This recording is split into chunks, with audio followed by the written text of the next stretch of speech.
Well, welcome back for another installment of Todd's Video Games and More. Today we're going to be talking about Super Monaco GP, Sega's 1989 arcade racing classic.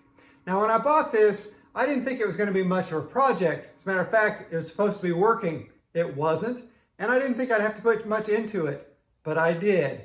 So along the way you're going to see me working on the monitor, the steering, the accelerator, the circuit boards. There's a little bit of everything involved with this project. Now, I don't always buy games because they're rare or expensive. Sometimes I buy games just because I want to play them. And this is one of those games. I remember this from the arcades. It was one of the most popular games during the 1989, 90, 91 era. And I played a lot of it on the Sega Genesis, one of my favorite Sega Genesis games. So I was excited to get it. It took me a while to fix it up. I'm going to take you along for the ride, so buckle up and let's go.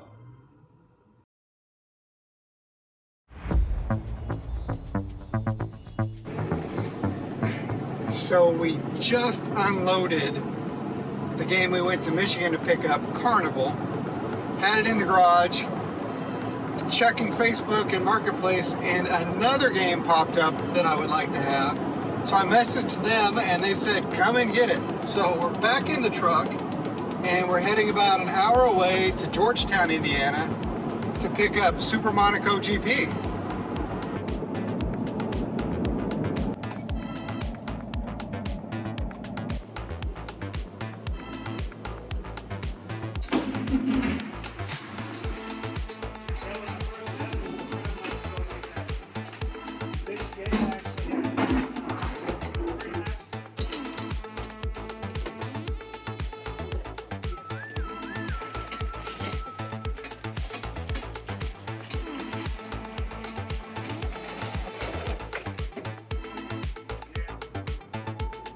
You got it.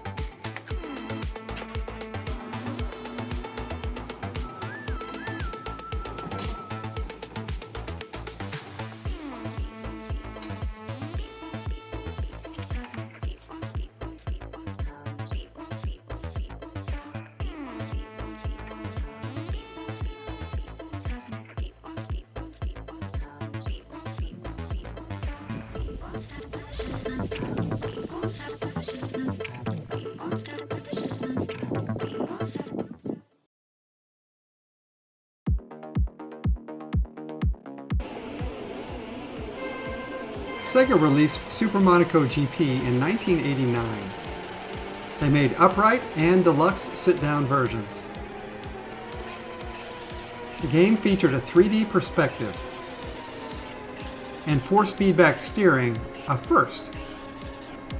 The original Monaco GP came out in 1979, a primitive game by today's standards, but started a strong tradition of Sega racing games, like Turbo, Hang On, and Outrun. Sega was known for unique cabinet styles. I have several in my home collection, plus more in the office arcade. Now, normally I put casters on my games so I can roll them around, but given the long base on this, that'd be a lot of pressure on the little 2-inch casters that I use. Plus, as a racing game, we want it to be a certain level from the floor so it's not uncomfortable to be standing on this operating the pedal. So I think what I'm going to do with this one, and particularly because I may not keep it, is I'm going to go ahead and replace the leg levelers here and here with new ones and add the two that are missing in the back. And we'll do it that way instead.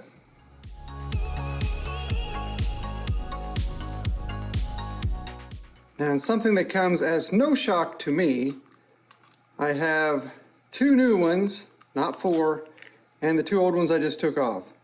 So I'm going to have to order more new ones, but I'll go ahead and put these 4 on for now.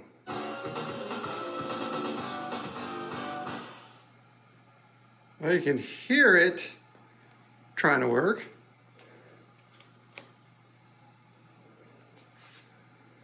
Nothing there. May have to coin it up here. Oh gosh, how do these coin?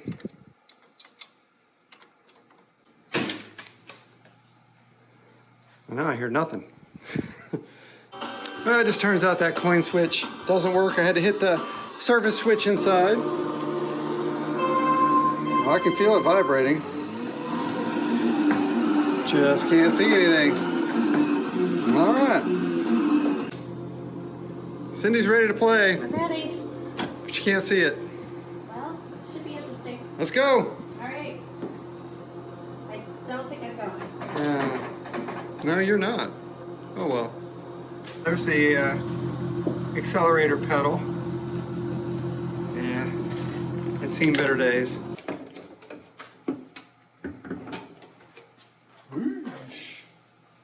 I've taken off the rear access panel to the monitor to see if I can figure out what's wrong with it. Well, I think I might have an idea here. This nest inside the monitor, probably not a good sign. And I hope I didn't use too many monitor parts to make that nest. Well, now I've got to get the monitor out to work on it. It can't come out through the back. This piece doesn't come off. As a matter of fact, it's nailed into place in many places. So I've got to come around to the front. And it looks like I'm going to have to take off all the shroud and everything in the front so I can pull the monitor out from the front.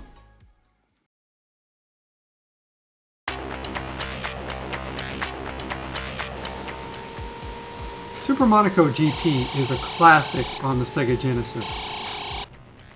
I got a Genesis on my 18th birthday and became an expert at the game. I still feature it in my Sega Genesis collection.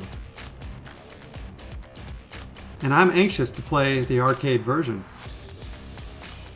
We can also see where there's a lot of wear on this bottom edge down here, so somebody just covered it in yellow tape. So we'll have to pull this tape off, just like that, and then do some repair work on the bottom. But that already looks better than the yellow. And here's a helpful hint. When you're dealing with games mainly from Japan, but not always, a lot of them use security screws, and so a good security bit set is an essential in your toolkit.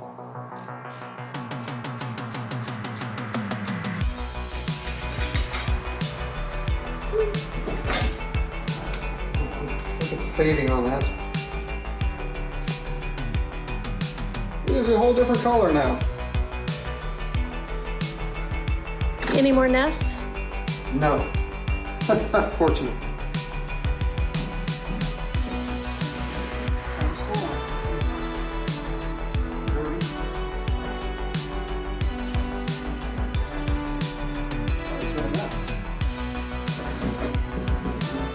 This is actually a lenticular screen to make the screen look bigger with a magnifier.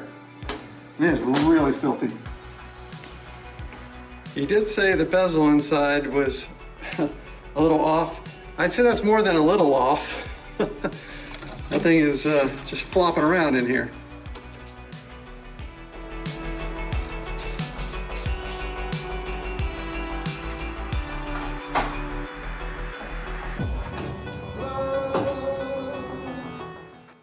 There's one thing that I always do now is I label every little nut or bolt that I take out of something and then put it in a bigger baggie for that game.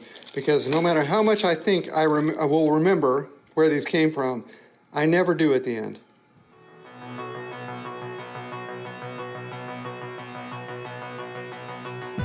This is certainly a weird bulb. I don't think I've ever seen one of these in a game before.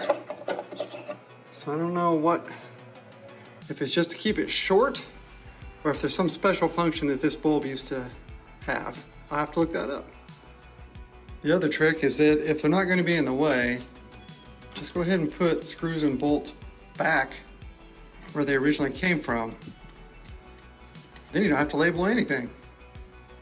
Now here's some good news. This monitor is the 19K7901. So 19 is the screen size, 19 inch, which I already could tell. The K7900 series for Wells Gardner is a very common monitor. So the parts for this monitor are very easy to come by. and it's a skinny neck tube, which is hard to see right there. But that also means it's compatible with screens or tubes from modern TVs, modern 19-inch TVs. And so if I want to swap out the tube, this would be an easy one to use. Well, it's almost spring, and if you watch my videos, you know that I like to try to grow bananas here in Indiana, but I don't. And I decided it might be a good time to cut off everything that died on these plants over the winter. That's pretty good. That's a pretty good stack.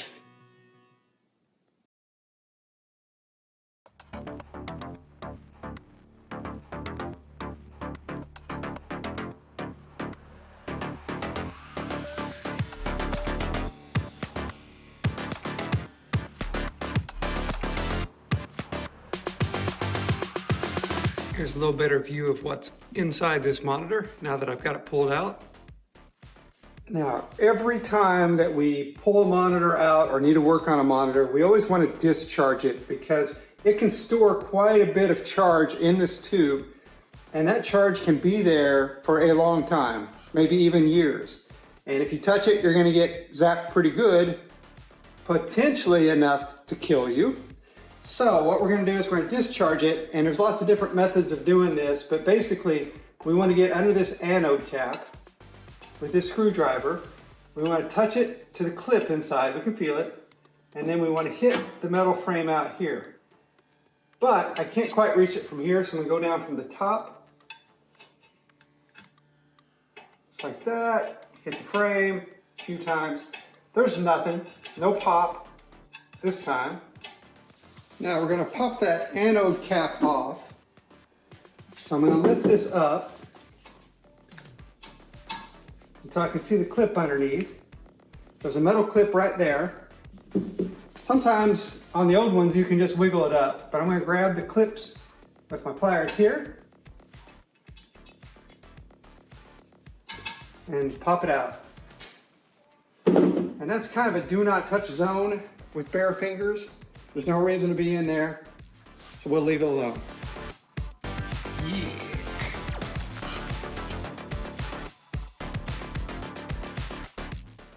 Okay, so in order to get this chassis out, there's a few things we have to remove. So there's a degaussing coil here that I've already wiggled up.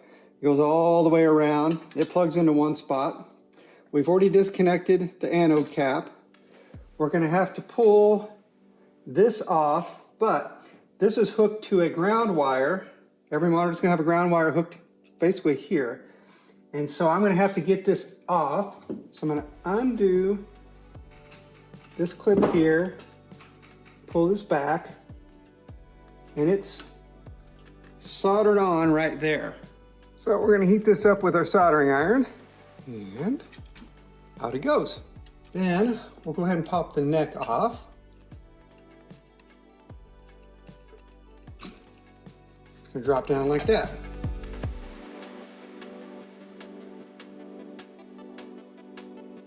And now this should pull out. Oh wow, so this goes to the yoke. I've got to pull this out. Look at this. No wonder this doesn't work. Whew. Okay, now we are out. Yeah.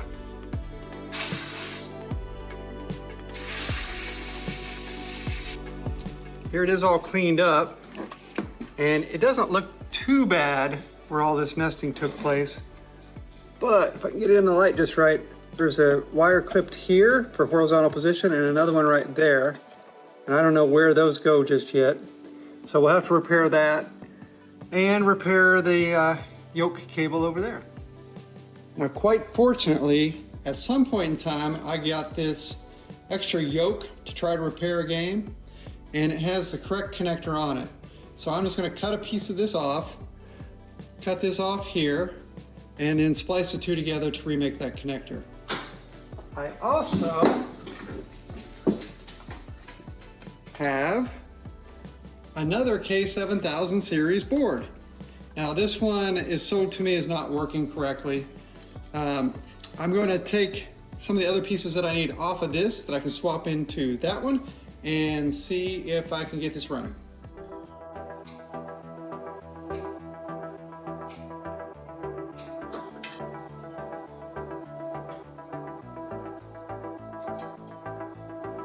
And here's where we are with the cabinet right now for Super Monaco GP.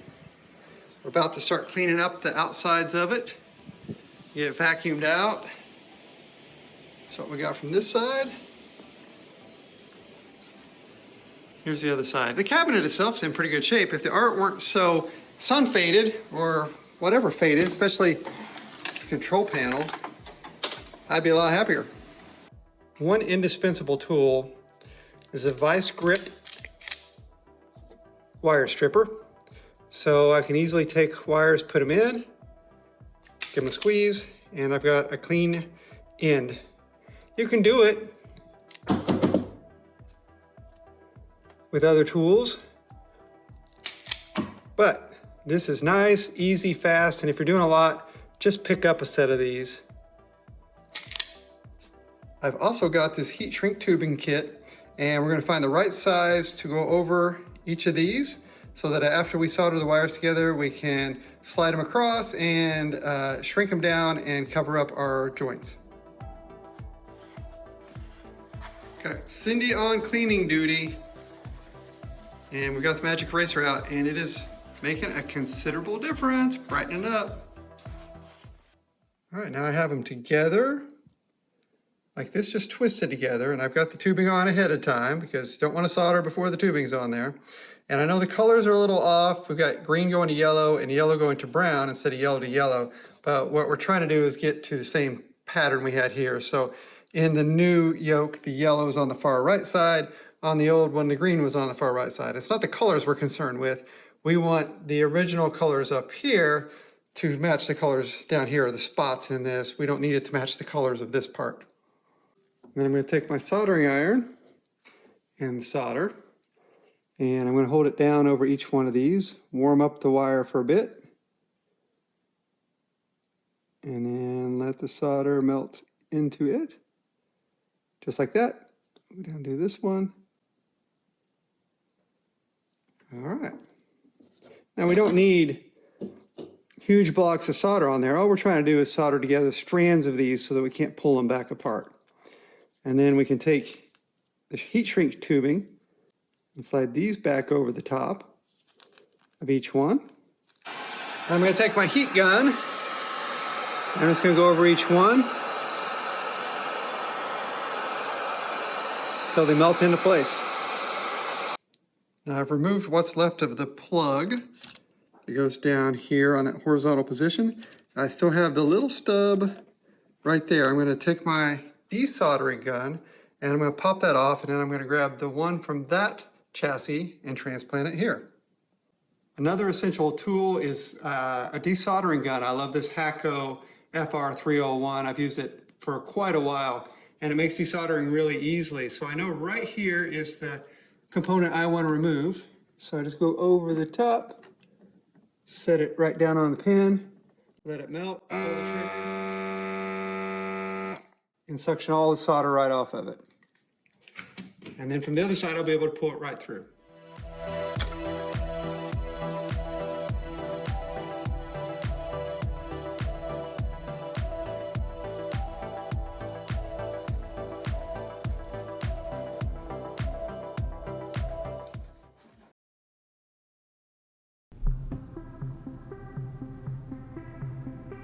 So how much is Super Monaco GP worth?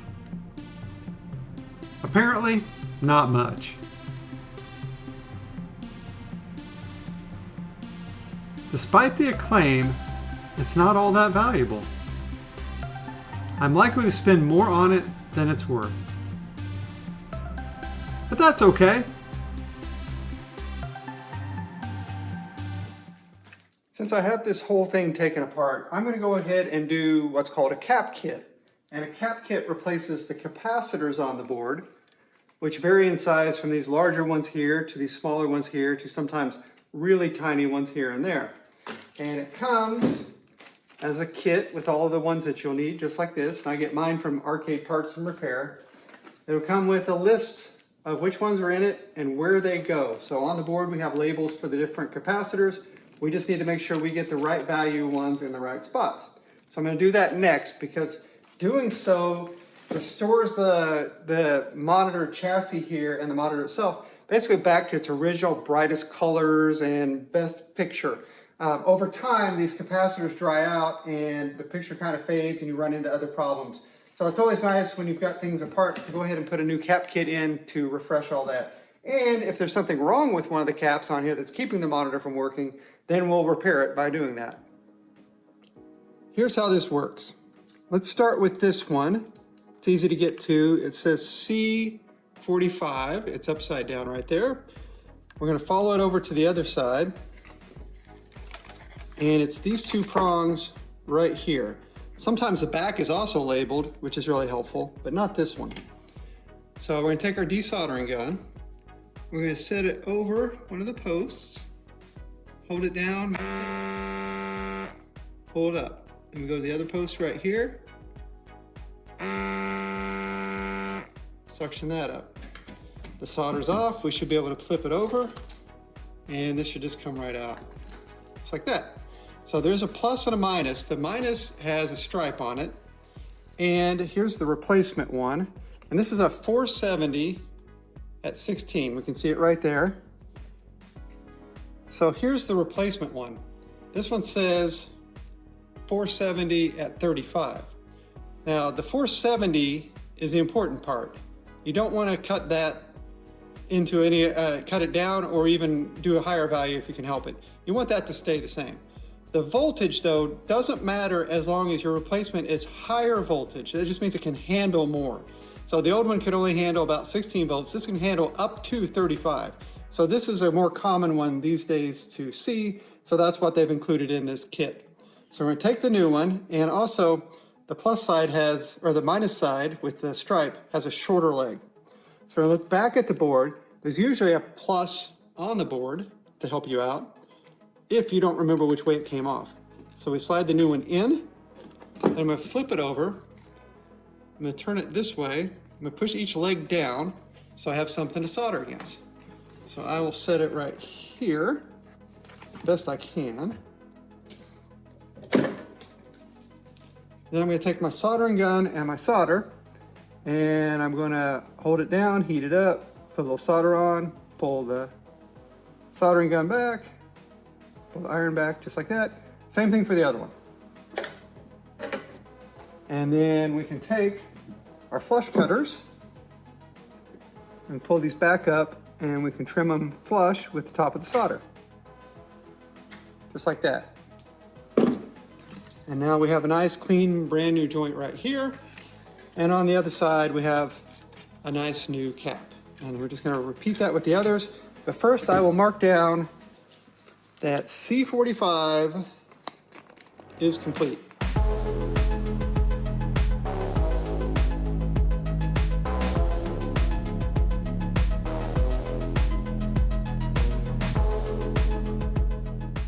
Now we have all these shiny, happy capacitors all across the board.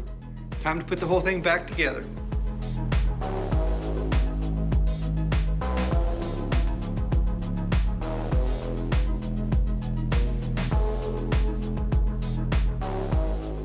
Now I have the monitor on a stool here, so I could plug it back into the innards of the machine without having to put it all the way back in. So I've got it plugged in. I'm going to hit the on switch, and we're going to see what happens. Either it will explode, come on and work, or not work. We will find out. All right, the countdown's on. 3, 2, 1. Okay, I heard it. That's always a good sign. Oh, we got a picture. It's rolling, but we got a picture. So we can adjust that. Vertical hold. Aha. All right, we got some issues. There's some grounding issues here. Those lines going through. We will get that figured out. But otherwise, we are up and running.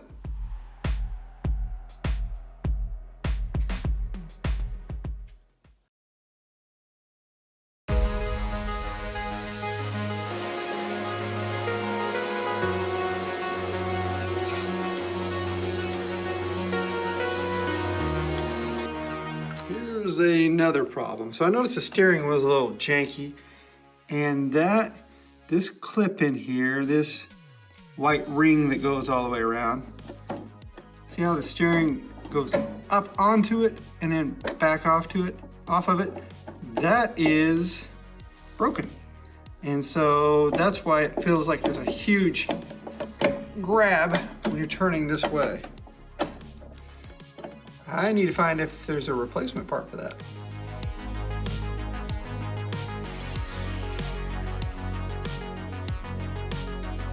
Now we've got to clean this Fresnel lens. That is really filthy.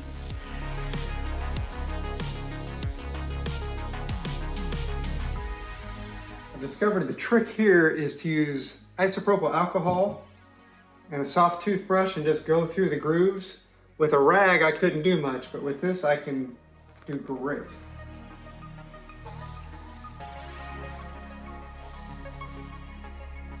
Well, it may not be perfect, but it is much better. Here it is with everything put back together. I think that's a little yellowish or orangish looking, so I might get a daylight bulb to put in there. We also have a problem down here. This speaker is busted.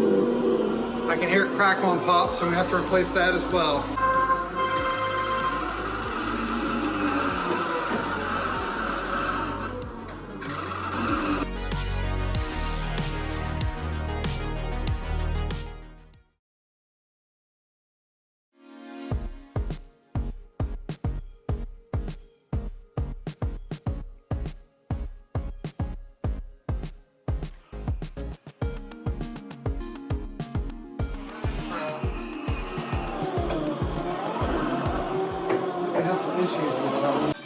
So we have a problem that if we start a game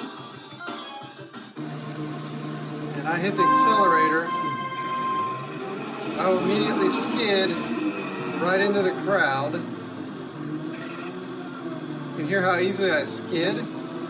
It's like something's not correct with this. If we go into the test menu and we look at the accelerator pedal on here, it should say 20 to begin with, which is, let's see, we're at zeros, but right here on the scale. And if I push all the way down, it doesn't go all the way to the end. So it's too low. If we go to brake, same thing. It's supposed to start at 20 and then brake the rest of the way. So it's not calibrated correctly either. And that could be part of our problem. So here we are on day 2 of the Super Monaco GP restoration. Yesterday, I got the monitor working. Now we have to figure out what's wrong with this accelerator pedal. So I'm gonna pop the entire assembly off and we'll see if we can calibrate it. See what? Oh, that's not fun.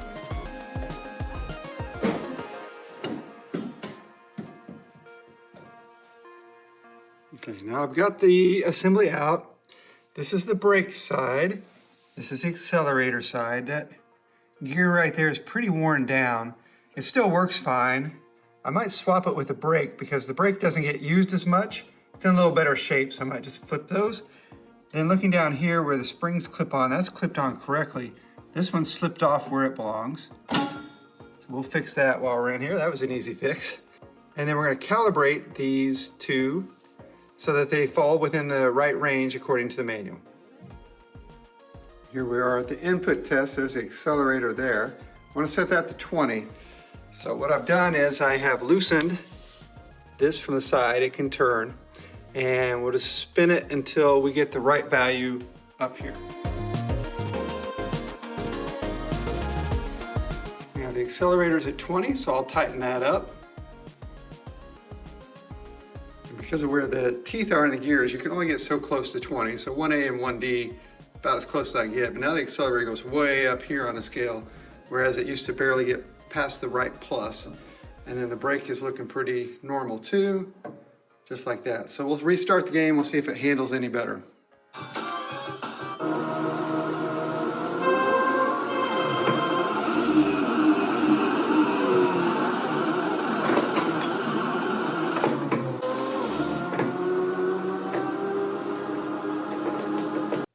can't quite figure out the accelerator problem, but in the meantime, I do know that someone has cut the ground prong on this, which is really common on these, either cut or broke off, I'm not sure. So I've got a replacement one that I got from Lowe's. This is what I normally use, a couple pieces. So we have to cut this and strip it, rebuild it.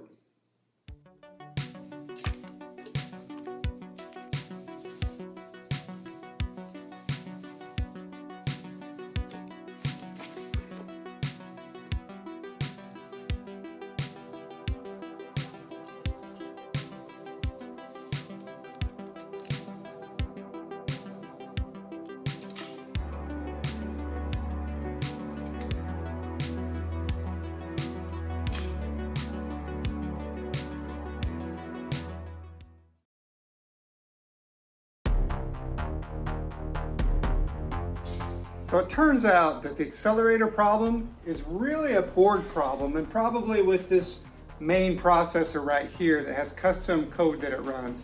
So I've contacted Ken Westerfield with iRepairSega.com, who is an expert on all things Sega, and he says to send it to him. He's 90% sure that's the problem. He can fix it and he'll send it back.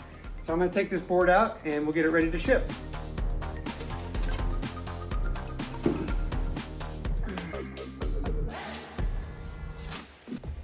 This is a good time to mention the controversies. The game modeled F1 champ Ayrton Senna's Marlboro car, which led Philip Morris to sue, forcing Sega to swap out chips to remove the branding. They also copied Playboy models without authorization. Do you see the resemblance? All right, we got a very special package back today. It's our Super Monaco GP circuit boards.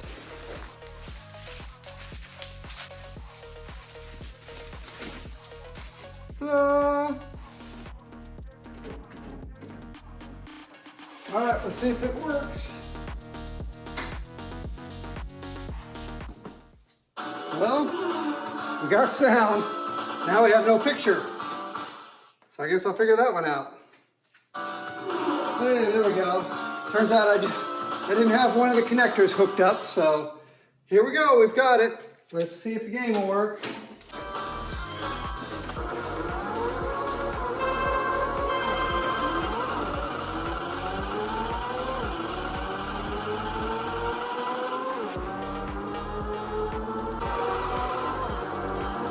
Hey, it works.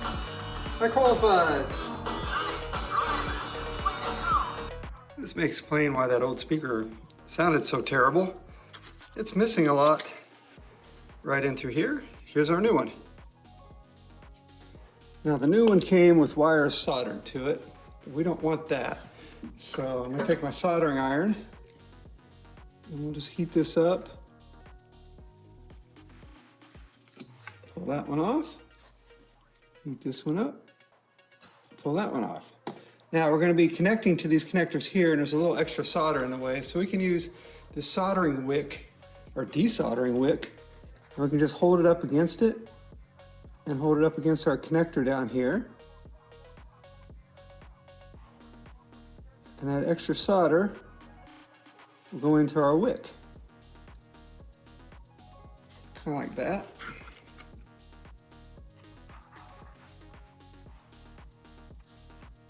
There. Now I've got our connectors back.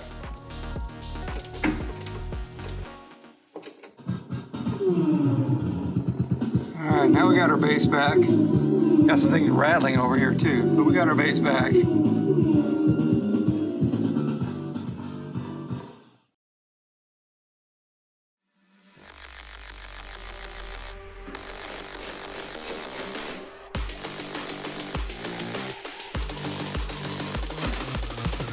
All the way from Belgium, we have our piece here. That's gonna go right in there so our wheel turns correctly and doesn't get caught going side to side. This is not going to be any fun. So I've got to take this whole bracket off to get down into here. And when I took the top part off, I realized this cable goes all the way to the other side to the shifters. And I've got to be able to slide something over it. So I either have to take it off down here and pull the whole thing out, or I'm going to have to pull the pins out of this harness so I can slide the whole thing on top of that. I'll have to figure out which way is going to be easier.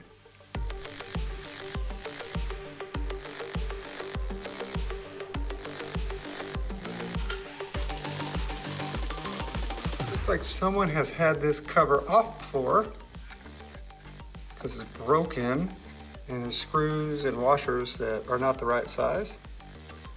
Oh well. Now this side has a piece, fits into a little groove. This side has the plastic groove and no piece. So I think these were supports for that plastic cover, and one is just gone. And now I can see where the wiring comes in for that. There's no way I want to unsolder all that from two different buttons, try to pull it all the way through that entire casing down there and put it back together. So I'm going to take it apart on the other end. All right, so I looked it up. It turns out there is supposed to be a shaft on the other side, and the two would hook to each other across the top with these rubber O-rings and kind of hold each other together. I don't exactly know what they were for. I do know that this one's just hanging loose, so it falls out and rattles. So I'm gonna take it out for now. Hopefully I can find a replacement, but I don't think it makes a whole lot of difference in gameplay. Well, they're definitely to provide some tension to these, because these just flop around without having anything in there. Which works, but it's gonna make it rattle a lot. So I have this pin extractor. There's a couple different sizes, but this is the size for these. So what I'm gonna do is I'm gonna insert the pin extractor. I'm gonna give it a good push. Oh, sometimes it takes a real good push.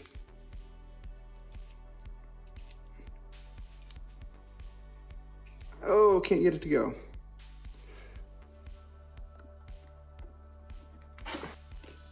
Well, I can get the pins started, but I can't get them all the way out, so I'm just gonna cut these wires, and we'll make new pins.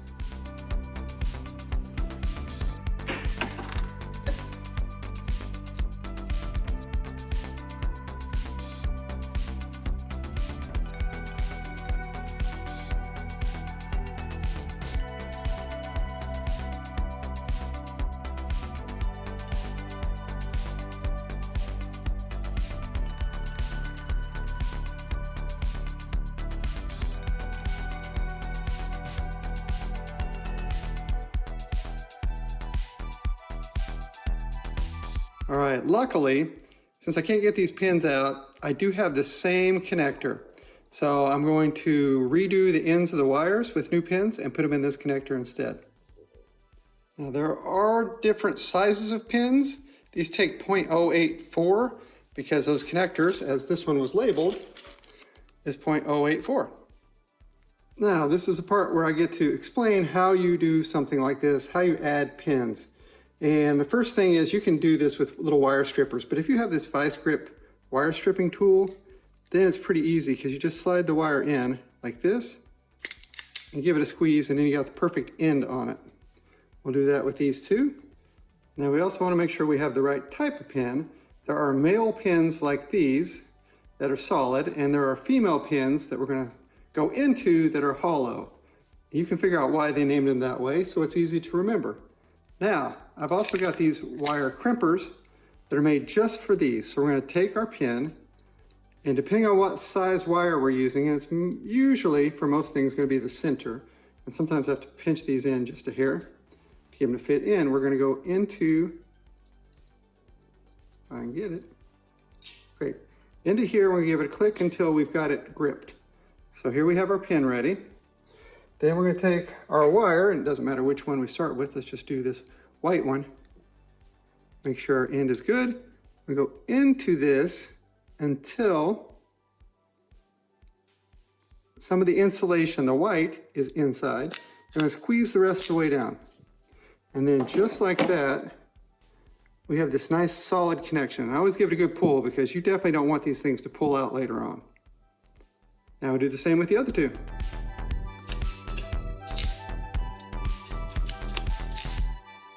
Now we're going to want to insert our pins back in. We want to make sure we have them in the right order. So I'm going to go ahead and set this in with the other one to make sure that my wire color is going to match. So I know I have white on the outside, blue in the middle, red on the inside side.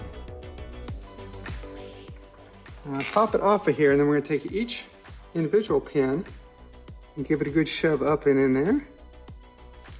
And sometimes if the wire is thick enough, you can just use your fingers, and if it's not, you can take something and push them in until they pop.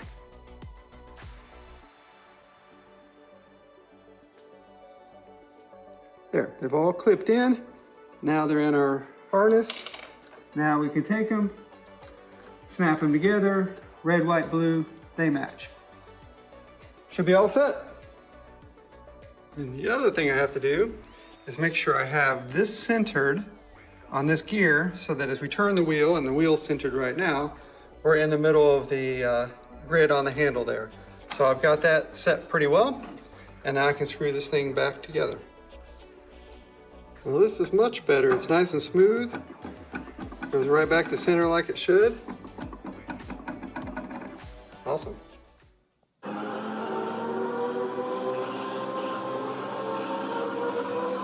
What'd you think? Well, I played a real game. Handles I got better? the hang out of it. The only got was 410. That seems kind of sad.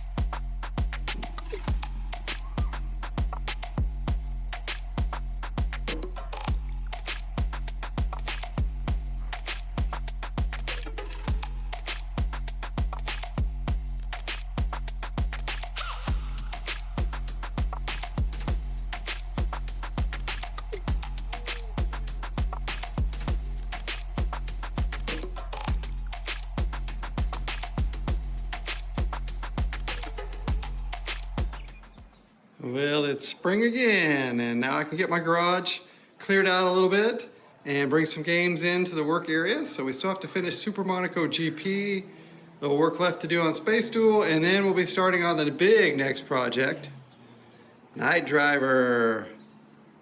Now we have this rusted accelerator pedal. I'm gonna take it off and shine it up. For this part, I'm gonna use a Vapo Rust. This is one of my favorite products. It's non-toxic, it's safe, you can touch it with your hands. I wouldn't drink it, but you can pour it down the drain. You can also reuse it when it's done. I don't know how it works, but basically I'm just gonna pour a bunch in here, like so. And I'm gonna let that thing soak. And in about 24 hours or so, all the rust will be gone, magically.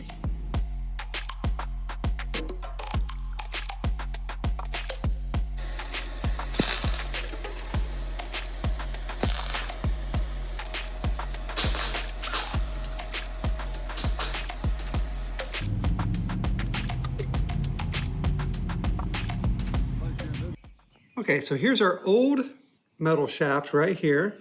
Fits right in this groove. Here's the new one over here that we had machined, and it fits perfectly in this groove too. Rolls right around. So I need to connect the top and the bottom with some rubber bands, and basically that just squeezes on everything so that as you use the shifters, you feel a little tension and it pops them back into place. All right, so I've left this in the Vapor Rust overnight. And now here's what we've got. And you can see it is completely clean and rust free. And then I threw some nuts and bolts in there too. So I'm gonna get these out. Now this I can strain and put back in the container, and I probably will. And then I'll use it again.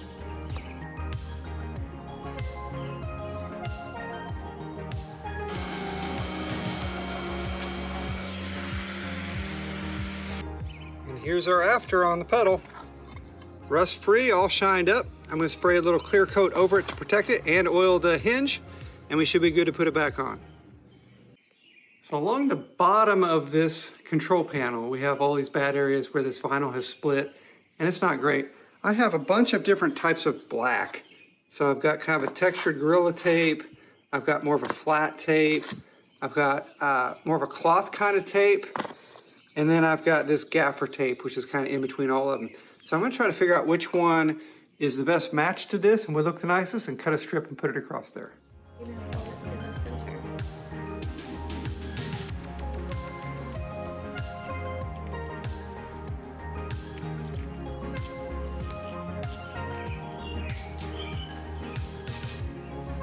Now I've double wrapped rubber bands down here on the bottom. So now I have good tension with the shifters. That works perfect.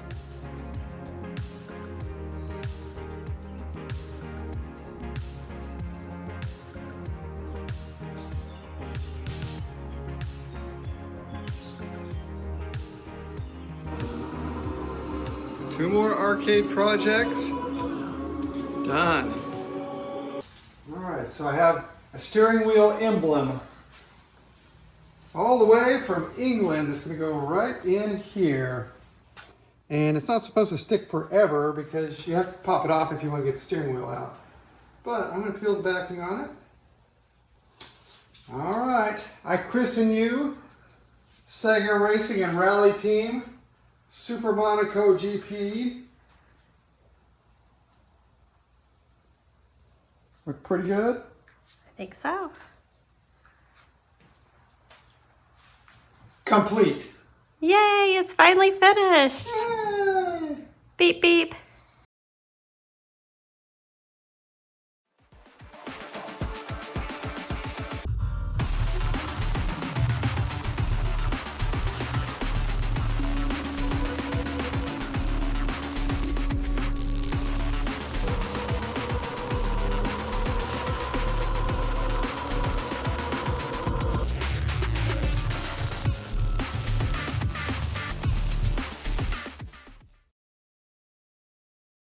Well, that's a wrap on another arcade restoration video. I hope you've enjoyed it. I had a lot of fun with this machine. Now, you might have noticed it's not in the arcade. It's still in my garage, and that's because I don't have a place to put it. I'd like to keep it though because the game itself is fun and challenging, and I have yet to win a race. So I'm going to keep working on that. I'd like to thank the people who gave me a hand in fixing this game up, either with advice or finding parts for me. And I'd like to thank you for watching my channel, for liking, subscribing, commenting. All that is fantastic. I have other arcade projects underway. I am just about finished with Night Driver, which has taken me nearly a year to get to completion and will be a very epic video. I also have a more recent pickup, Dragon's Lair, which is one of my Grail games. It's well underway and it's going to make a fantastic video as well. And in between, I had a couple smaller projects that I think will make for interesting videos on their own. So as always, thanks for watching and keep on gaming.